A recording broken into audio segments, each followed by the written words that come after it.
Ito mga kutinting, meron akong share sa inyo. Water heater. Sabi ng may-ari, mayroon daw leak. May leak. So, yan. Buksan natin itong shower. Yan natin kung saan yung leak niya.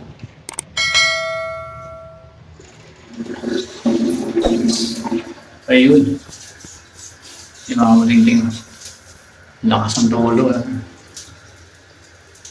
So, patay mo natin. Yan. Diyan yung tumutulo. So, buksan natin mga kutinting. Meron siyang tornilyo sa ilalim. Ayan o. Ayan, pilip. Gamit lang ngayon ng pilip. Ayan. Okay. Kabilan natin. Tapos, angatin mo lang ito. Ayan. Ako dito, angat mo lang. Tapos mo natin dito.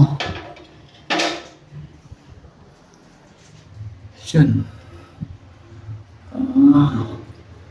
Dito na magagaling. Hindi natin ang matinding.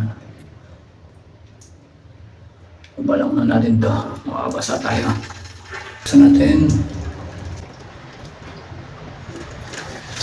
Ayun. Yan ako rin ito. Ito yung galing. Yan, sumisirit lang. So, yun. Buksan na natin ito. Alisin mo natin itong flexible hose.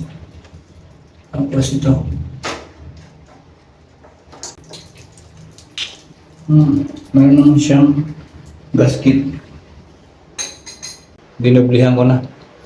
Dalawa. Pero ito mga kutinting ngayon. Dinirekta ko muna. Nakarekta yan mga kutinting.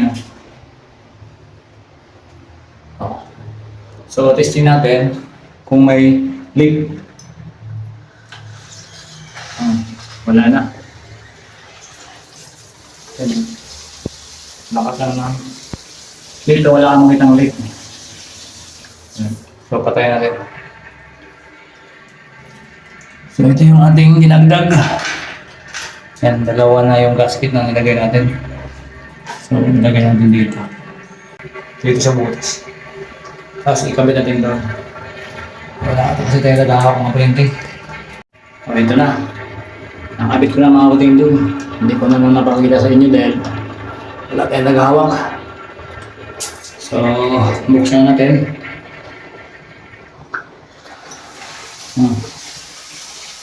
Lakas na yan ha. Yan natin kung nag-leak. O, wala na. So, yun lang mga kutinting. Kapitan natin ito mga kutinting. Balik natin sa dati. Yun, ikapitan natin lahat.